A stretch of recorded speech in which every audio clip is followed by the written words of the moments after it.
ಡಿಕೆಶಿ ಸಂಪುಟದಲ್ಲಿ ಯಾರಿಗೆಲ್ಲ ಚಾನ್ಸ್ ಸಿಗಬಹುದು? ಶಾಸಕರ ಪರ ಬೆಂಬಲಿಗರು ಭರ್ಜರಿ ಬ್ಯಾಟಿಂಗ್ ಅನ್ನು ನಡೆಸ್ತಾ ಇದ್ದಾರೆ. ಕಲ್ಯಾಣ ಕರ್ನಾಟಕಕ್ಕೆ ಡಿಸಿಎಂ ಸ್ಥಾನ ನೀಡುವುದಕ್ಕೆ ಪಟ್ಟು ಹಿಡಿಯಲಾಗಿದೆ.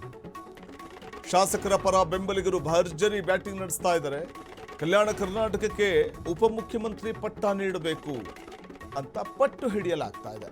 ಶರಣ ಬಸಪ್ಪಗೌಡ ದರ್ಶನಾಪುರ ಅವರನ್ನ ಡಿಸಿಎಂ ಮಾಡಿ ಲಿಂಗಾಯತ ಕೋಟಾದಡಿ ಅವರಿಗೆ ಸ್ಥಾನವನ್ನ ನೀಡಿ ಅನ್ನುವಂಥ ಒತ್ತಾಯ ಕೇಳಿಬರ್ತಾ ಇದೆ. ಕಲ್ಯಾಣ ಕರ್ನಾಟಕ ಭಾಗದ ಅಭಿವೃದ್ಧಿಗೆ ಈ ನಿರ್ಧಾರ ಕೈಗೊಳ್ಳಿ ಎಂದಿದ್ದಾರೆ. ಶರಣ ಬಸಪ್ಪಗೌಡ ದರ್ಶನಾಪುರ ಬೆಂಬಲಿಗರು ಮನವಿ ಮಾಡಿಕೊಂಡಿದ್ದಾರೆ. ಈ ಸಂಬಂಧ ಯಾರಿಗೆಲ್ಲ ಸಿಗಬಹುದು ಚಾನ್ಸ್? ಸಚಿವ ಸ್ಥಾನಾಕಾಂಕ್ಷಿಗಳ ದಂಡಂತೂ ಇದೆ. 20 ಸ್ಥಾನಗಳು ಬಾಕಿ ಉಳಿದಿರುವಂಥದ್ದು.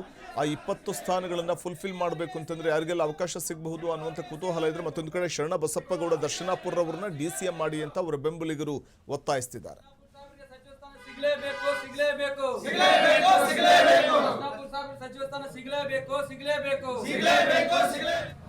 ಶಾಸಕ ಶರಣ ಬಸಪ್ಪಗೌಡ ದರ್ಶನಾಪುರ ಸುಮಾರು 5 ಬಾರಿ ಶಾಸಕರಾಗಿ 3 ಬಾರಿ ಸಚಿವರಾಗಿದ್ದಾರೆ.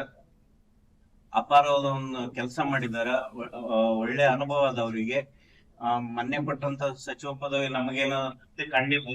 ಆದ್ರಿಂದ ಅವರಿಗೆ ಒಂದು ಉಪಮುಖ್ಯಮಂತ್ರಿ ಹುದ್ದೆಯನ್ನು ಕೊಡಬೇಕು ಮತ್ತು ಅವರ ಅನುಭವವನ್ನು ಉಪಯೋಗ ಮಾಡ್ಕೋಬೇಕಂತ ನಾನು ಮಲ್ಲಿಕಾರ್ಜುನ್ ಖರ್ಗೆ ಅವರಿಗೆ ಮತ್ತು ರಾಹುಲ್ ಗಾಂಧಿ ಅವ್ರಿಗೆ ಕೇಳ್ಕೊತಾ ಇದ್ದೇನೆ.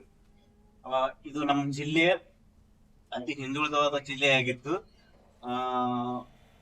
ಈ ಜಿಲ್ಲೆಯನ್ನು ಮುಂದುವರಿಸಬೇಕಾದ್ರೆ ಒಂದು ಅಪಾರವಾದಂತ ಅನುಭವ ಇರುವಂತ ನಾಯಕರು ಬೇಕಾಗಿದೆ.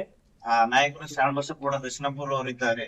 ಆದ್ರಿಂದ ಅವರಿಗೆ ಒಂದು ಉನ್ನತ ಮಂತ್ರಿ ಪದವಿಯನ್ನು ಕೊಟ್ಟು ಈ ಭಾಗದ ಅಭಿವೃದ್ಧಿಗೆ ಸಹಕರಿಸಬೇಕಂತ ನಾನು ಕೇಳ್ಕೊಳ್ತೇನೆ. ಶಾಸಕ ಶರಣ ಬಸಪ್ಪಗೌಡ ದರ್ಶನಾಪುರ ಸುಮಾರು